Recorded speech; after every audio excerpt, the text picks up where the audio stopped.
eu salvei em imagem. Ontem eu fiquei feliz porque alguns membros dessa igreja estiveram no programa que foi realizado ontem à noite sobre criacionismo. Eu fiquei esperando alguns, sou sincero em dizer para vocês que nós tivemos 4 membros aqui da igreja, tivemos a maior parte dos membros de novo do presidente Vargas nesse programa, mas eu fiquei feliz em ter visto mais pessoas dessa igreja. Pastor, estive na central antes de vir para cá, conversei com o Regis, ele disse que queria ter vindo, mas teve outro compromisso, não pôde estar aqui. Né? Exatamente. Mas, acima de tudo, nós ficamos felizes por estarmos aqui com algumas pessoas, aprendendo um pouco mais sobre a questão de como Deus criou o mundo e o que nós podemos tirar de conclusão com tudo isso. Mas, acima de tudo, temos um assunto agora. Ontem não deu certo colocar o PowerPoint em todas as vezes ali, porque deu uma diferença de computador de um para outro. Mas hoje eu falei assim, eu vou salvar então em imagem para não ter nenhuma dificuldade de ter uma distorção ali na imagem proposta. O sermão de hoje não foi feito para puxar a orelha de ninguém, tá? Por favor, já estou deixando claro para vocês. Aliás, antes de nós começarmos a mensagem, deixa eu dizer uma coisa para você. A partir de agora que nós começamos o culto, até desde que a hora que a plataforma entrou, eu vou fazer um pedido a você. Não saia da igreja. Não saia nem para tomar água, nem para ir ao banheiro, a não ser que você tenha um problema. Se você está com uma dificuldade de saúde, se você tem uma dificuldade de saúde, então, por favor, fique à vontade. Mas se você não tem, não saia e não acostume seu filho a sair neste momento, porque senão ele nunca vai parar. Então, se você tiver uma dificuldade, por favor, não se atenha. Eu sei que existem necessidades, mas se não for uma necessidade, deixa eu fazer um pedido a você, não saia da igreja. Porque é uma questão de adoração também, nós permanecemos no culto. E talvez Satanás tenha o desejo de que você saia naquele momento, porque é aquilo que você precisava ouvir. Então, deixa eu encarecidamente fazer um pedido a você. Não saia da igreja agora, espere, eu prometo não demorar, eu prometo terminar no horário correto para que nós possamos então ir para casa. Se você um outro dia precisar, vá durante o intervalo ali da escola sabatina, para que nós possamos aproveitar essa mensagem, tá bom? O título do sermão dessa manhã é A Mentira de Raabe. Eu não sou o primeiro pastor que vai colocar o título do seu sermão dessa maneira. E se você procurar na internet, você vai encontrar muita coisa sobre esse tema, a mentira de Raabe. Mas aquela pergunta ela foi proposital para você. Deus pode usar o erro para proteger o seu povo? Eu não quero que você responda. Eu não quero que você balance a sua cabeça neste momento. Mas eu gostaria que você pensasse. Deus ele pode usar o erro de uma pessoa para que possa proteger o povo dele?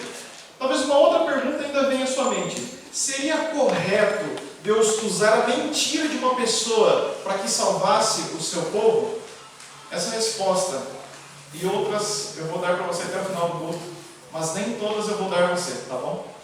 Algumas eu vou deixar para que você pense, para que você tire suas próprias conclusões e para que você estude a Bíblia por conta própria, para que você chegue a algumas conclusões importantes. Mas eu gostaria que você pensasse, será que Deus pode usar o erro de uma pessoa para salvar o seu povo? E seria correto que Deus fizesse isso? Nós temos uma história interessante, que é a história de Raabe, dentro do conteúdo da Bíblia. Alguns dados importantes, simples, mas importantes.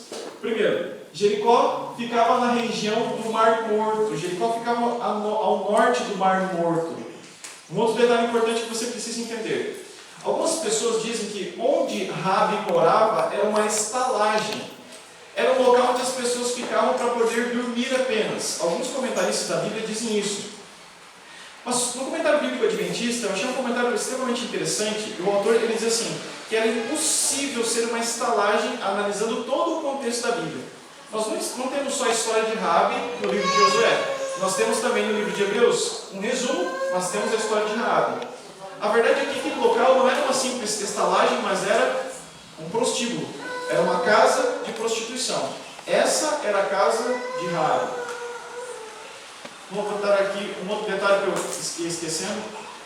Segundo Mateus, no capítulo 1, versículo 5, Raabe é antepassado de Cristo. Da descendência de Raabe, então, nasceu Jesus Cristo, o Messias. E o último detalhe está na galeria das pessoas da fé, segundo Hebreus, capítulo 11, versículo 31. Vamos à história, então? Josué, capítulo 2, os versículos 1 até o versículo 7. O texto nos diz o seguinte: De Sitim enviou Josué, filho de Nun, 2 homens secretamente como espias, dizendo: Andai e observai a terra, especialmente Jericó. Então foram e entraram na casa de uma prostituta, cujo nome era Raabe, e pousaram deu-se notícias ao rei de Jericó: vê, essa noite vieram aqui os homens dos filhos de Israel para espiar a terra. Então o rei de Jericó mandou dizer a Raabe: tira fora os homens que vieram a ti e entraram na tua casa, porque vieram espiar toda a terra. Aquela mulher, porém, tomou os 2 homens, os escondeu e disse: é verdade que os homens vieram a mim, mas eu não sabia de onde eram. Versículo 5. Havendo-se de fechar a porta, sendo já escuro, aqueles homens saíram. Não sei para onde foram. Ide após eles depressa, podeis alcançá-los. Versículo 6. Ela, porém, os tinha feito subir ao eirado, e os tinha escondido entre as canas do linho que havia disposto em ordem sobre o telhado. Foram-se aqueles homens após eles pelo caminho do Jordão, até os vales, e logo que saíram, fechou-se a porta. Essa é a história é simples. Deus tinha dito ao povo de Israel: eu vou dar a vocês a terra prometida, e vocês vão conquistar povo após povo, até que vocês recebam a terra prometida. E nesse contexto, então, Canaã já está muito perto de ser conquistada.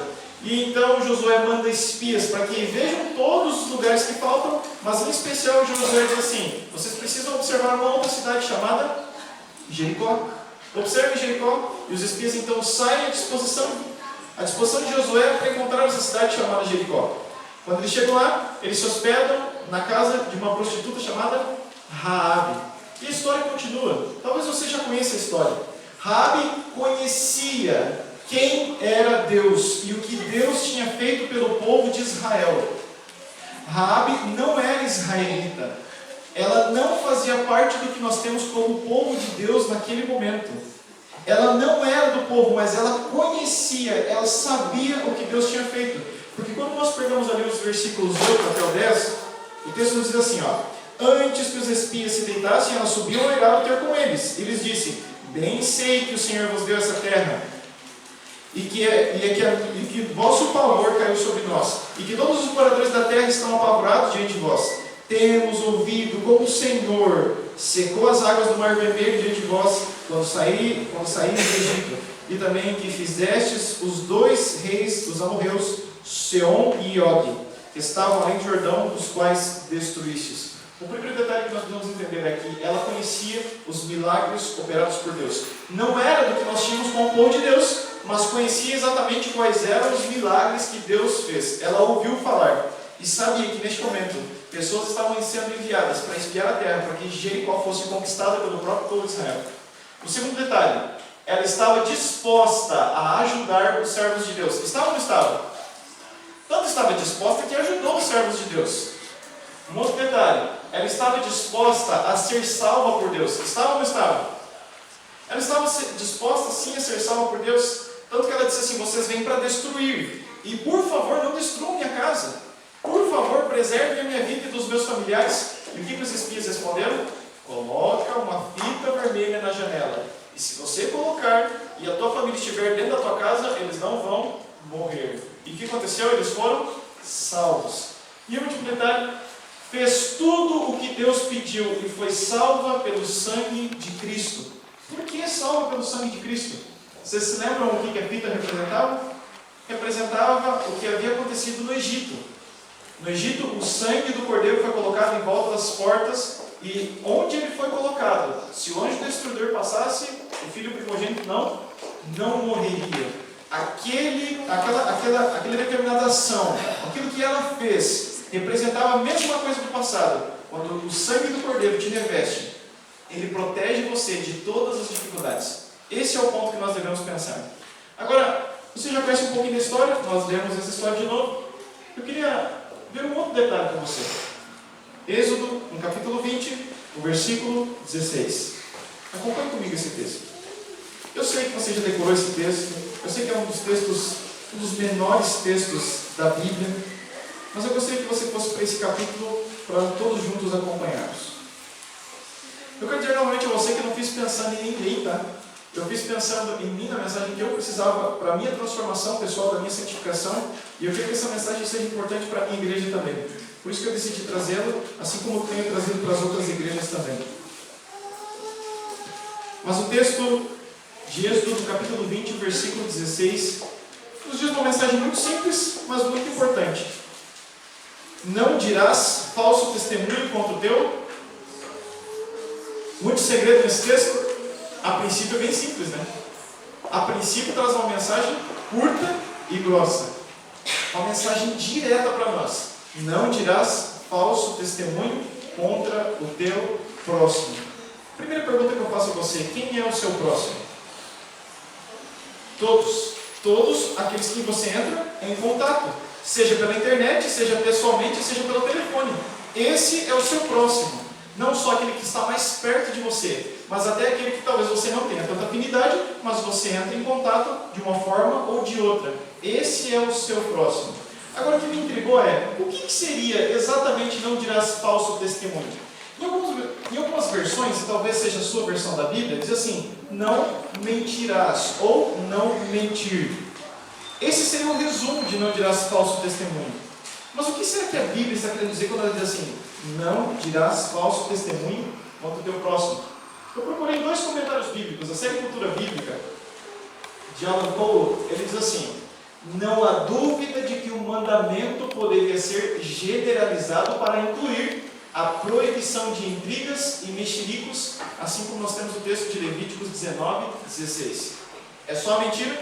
O que esse autor diz? Que nós também teríamos a proibição de intrigas e mexericos. Bom, antes era só mentira.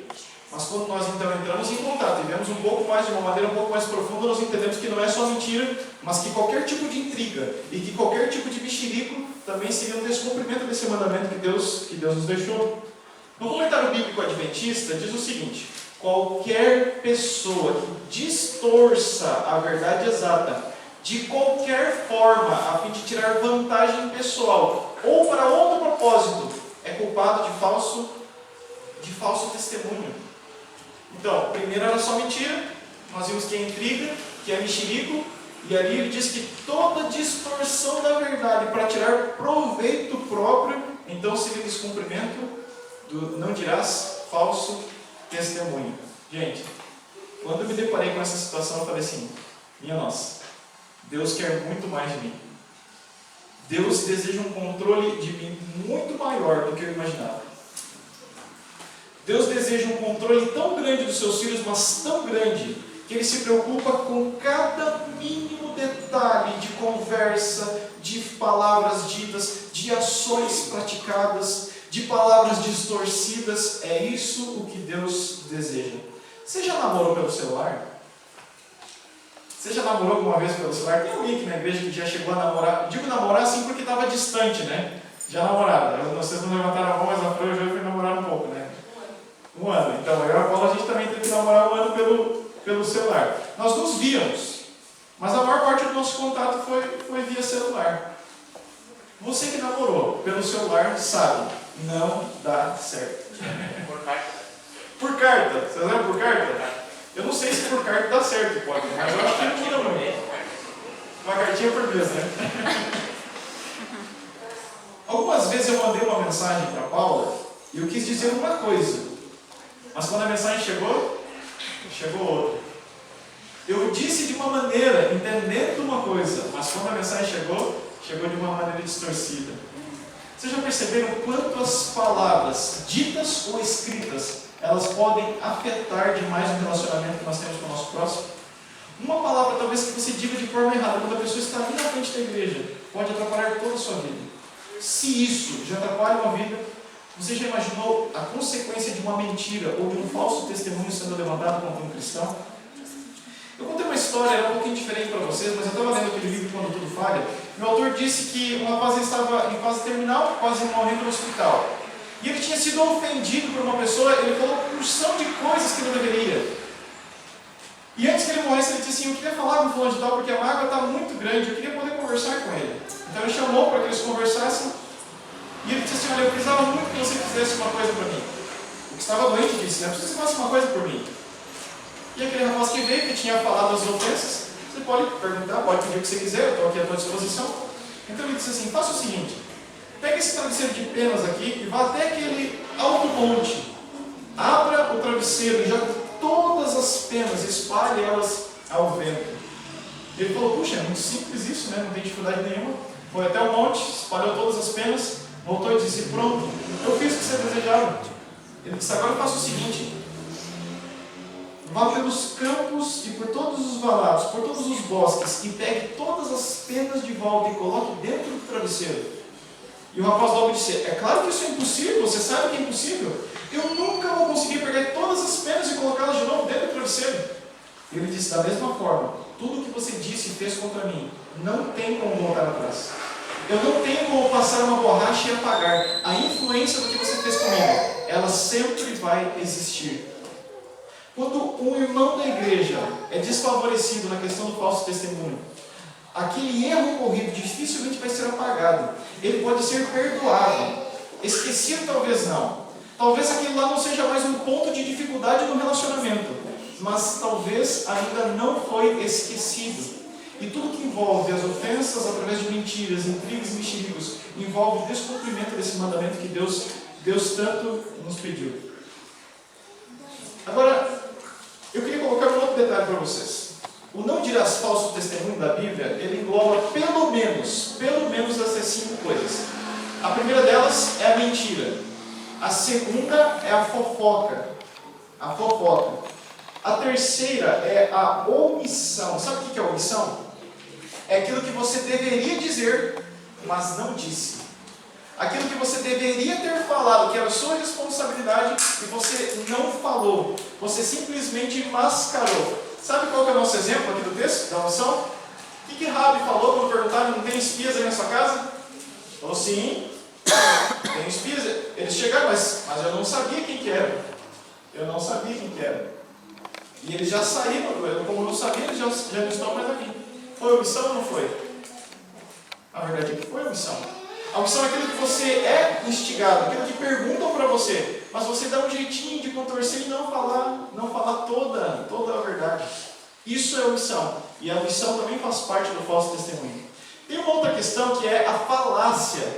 Eu sinceramente entendia pouco sobre a falácia. Eu fui pesquisar um pouquinho. Sabe o que é a falácia? É quando você faz uma pessoa raciocinar de acordo com o que você quer para que ela chegue à conclusão errada. É quando você manipula as pessoas com persuasão para fazer com que elas cheguem na conclusão errada. Você já viu gente que faz isso? Eu lembro que no ensino médio tinha uma brincadeira, não sei se você já viu na internet, mas dizia assim: ó, o amor é cego. Você sabe quem que é o Steve Wonder? Aquele músico cego, né? É um pianista cego, cantor. O amor é cego. Steve Wonder é cego. Então Steve Wonder é o amor. Bom, talvez logicamente o raciocínio esteja correto, mas chega à conclusão correta? Steve Wonder, então, é o amor. E Deus é amor. Então Steve Wonder é Deus. Ridícula a situação, mas é isso que é a falácia. É fazer um raciocínio para que a pessoa chegue à conclusão errada. Isso é falácia. Muitas vezes talvez seja você usar pessoas que estão à sua volta e vai tentando colocar detalhes na cabeça dela, para que ela chegue na conclusão que você deseja. E isso é falácia. Talvez a falácia seja o argumento mais utilizado pelos políticos. Falácia. Resumidamente, falácia é isso. Existem outras questões, mas resumidamente seria assim. E o outro último detalhe: verdade dita de maneira errada. O que eu quero dizer com isso? Vocês já pensaram que fofoca não é só o que é mentira? Mas fofoca pode ser o que é verdade dita para a pessoa errada, no momento errado e da maneira errada?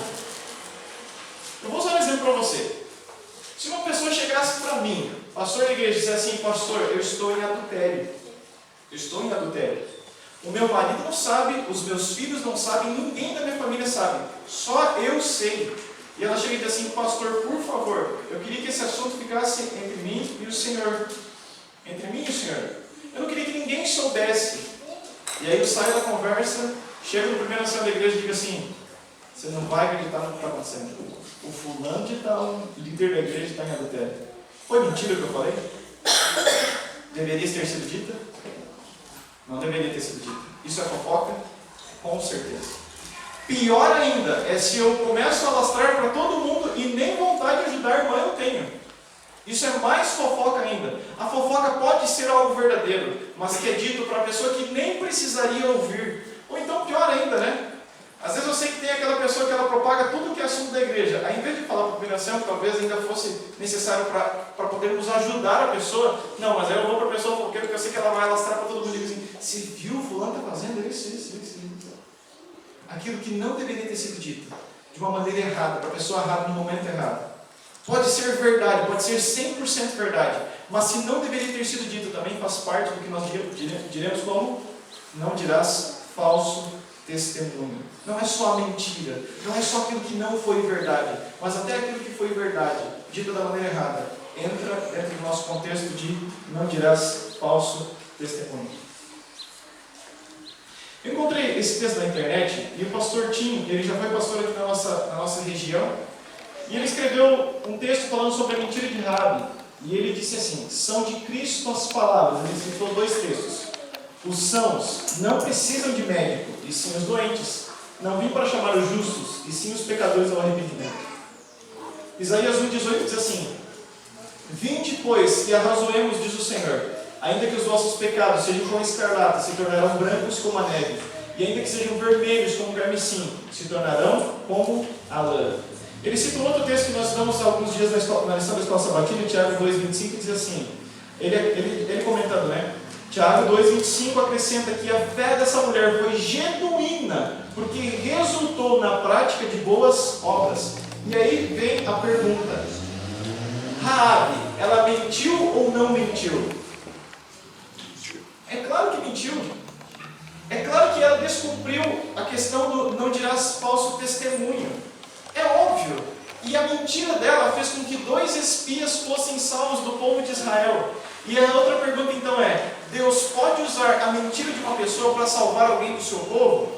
Bom, Deus permitiu. Eu não estou colocando ainda se foi certo ou se não, mas Deus ainda permitiu que a mentira ainda salvasse a pessoa. Mas o fato que eu quero chegar com vocês é: a mentira de Raabe foi o que realmente salvou o povo de Israel, as 2 espias? Será que Deus não teria uma outra maneira? Ou será que Deus concordou com a mentira de Raabe para poder trazer a libertação desses 2, e principalmente do povo de Israel? Um pouco mais para baixo nesse texto ele diz assim, ó: Cristo foi quem perdoou a vida prostituída de homens e mulheres como Maria Madalena, e também de homens mentirosos como Pedro. Vamos tentar voltar um pouquinho na história de Raabe. A primeira conclusão que nós temos que chegar é: realmente Raabe que mentiu. E a mentira dela fez com que o povo de Israel então prevalecesse naquele momento. Agora eu quero chegar a um ponto muito importante com vocês. Raabe era do povo de Israel? Eu posso usar o termo cristã, por exemplo, para me referir a Raabe? É claro que esse termo não existia nessa época, mas eu posso dizer nos meus dias que Raabe poderia ser considerada cristã naquele momento em que ela se encontrava em Jericó? Também não. O que estava acontecendo com Raabe? Ela sabia ou não sabia do que Deus tinha feito pelo povo de Israel? Ela não era israelita, mas sabia o que Deus tinha feito pelo povo de Israel. Ela se encontrava numa coisa que nós chamamos processo de conversão, ou processo de transformação. Se nós formos dizer em outras palavras, não é possível que Deus concorde com a mentira de alguém, e não é possível que Deus use apenas a mentira de alguém para salvar. Deus não precisa da mentira para salvar o seu povo. Em alguma outra oportunidade, vocês viram Deus mentir para salvar o povo dele? Usou alguém do povo para que mentisse para salvar o povo dele? Também não. Deus apenas permitiu a mentira porque Raabe ainda não fazia parte do que nós chamamos de povo converso. Ela estava em um processo de conhecer a Deus e passar pela transformação. Você não pode dizer, e eu também não posso dizer, que Deus permitiu a mentira porque Deus naquele momento aceitou a mentira. Deus não aceitou a mentira de Raabe. Ela ainda não sabia que estava em erro. Ela estava entendendo que a prostituição não era o lugar que Deus desejava para ela. Ela estava entendendo que a mentira não fazia parte dos planos de Deus para a vida dela. Mas ela ainda não era uma pessoa convertida. Deus naquele momento apenas usa aquela mulher para salvá-la. Deus teria inúmeras outras oportunidades de salvar os 2 espias. Deus teria inúmeras maneiras de poder conservar a vida dos seus 2 espias, do povo de Israel. Mas naquele momento Deus decide assim: eu vou usar essa oportunidade para salvar mais uma filha. Vou usar essa oportunidade para colocar mais uma pessoa no meu caminho. Se Deus tivesse permitido que Raabe continuasse a se prostituir ou continuasse a mentir, aí Deus estaria correto? É claro que não. Mas naquele momento, antes que ela se tornasse convertida, Deus ainda permitiu, devido às escolhas que ela não sabia que estavam erradas, mas que estavam tomando. Deus ainda permitiu, mas Deus não deseja de maneira alguma salvar o seu povo através dos erros dos outros. Eu queria que você entendesse comigo que existem 3 questões a serem analisadas, 3 lições que nós precisamos aprender. A primeira delas é assim: Deus nunca usará o erro para construir a verdade. Deus nunca vai usar o erro para construir a verdade. Tem uma frase que eu gosto bastante que ela diz assim: não existe maneira certa de fazer o errado. Não existe maneira certa de fazer o errado. Se você inverter a frase, ela vai ficar totalmente errada. Não existe maneira errada de se fazer o certo. É claro que existe maneira errada de se fazer o certo, mas não existe maneira certa de se fazer o errado. O errado sempre vai ser errado. Não importa se você faça o errado para tentar colocar o certo. Se você sabe que estava errado, você praticou, então é um erro total. Não existe maneira certa de se fazer o errado. A motivação já está sendo errada. A razão pela qual você está fazendo já está sendo errada. Então, não existe maneira certa de se fazer o errado. Se você sabe que é errado, você não deveria nem correr atrás dele. Mesmo que você faça da maneira adequada, tudo certinho, tudo tranquilo, você já fez sabendo que aquilo é errado. Não existe maneira certa de se fazer o errado. Deixa eu usar um exemplo bem tosco para que você possa entender. Existe uma maneira correta de eu traficar drogas? É claro que não existe uma maneira correta de eu traficar drogas. O próprio tráfico e o uso de drogas já é errado. Existe maneira correta de eu usar a bebida alcoólica? Aí você vai dizer assim, cerveja sem álcool. Mas cerveja sem álcool, então o nome já diz, né? Não é bebida alcoólica. Não vou entrar nessa questão agora, tá? Seria bom que você também não utilizasse. Mas a questão é, não existe jeito errado de eu fazer, ou certo de eu fazer o errado. Não existe jeito certo de eu fazer o errado. O errado sempre vai ser errado, mesmo que a maneira que for utilizada para se fazer seja certa. Quando chegar no final, o erro, se não foi 100% verdadeiro, então se constitui num erro. O segundo ponto. Deus usa de muita misericórdia para os que estão em processo de transformação. Todo que está em processo de transformação recebe uma grande misericórdia de Deus. E a frase lá embaixo diz assim: se você puder escolher entre agir com justiça ou misericórdia, escolha a misericórdia. Essa frase eu amo demais. Porque Deus age assim com você. Deus, Ele é justo. Mas em uma boa parte do tempo, Deus age para conosco, com cada um de nós, com a sua misericórdia. Ele se preocupa em fazer a justiça. Mas antes de fazer apenas o que é correto, Ele se preocupa com a tua salvação. E até você estando no erro e sendo um pecador, Deus diz assim: eu vou salvá-lo. Deus não deixou de ser justo, Ele apenas aplicou a sua misericórdia como um atributo da justiça que Deus tem. Agora, nesse ponto aqui, eu queria observar uma questão muito importante. Na lição da escola sabatina hoje, quando nós estamos estudando, eu disse uma frase e eu gostaria de analisá-la com vocês agora.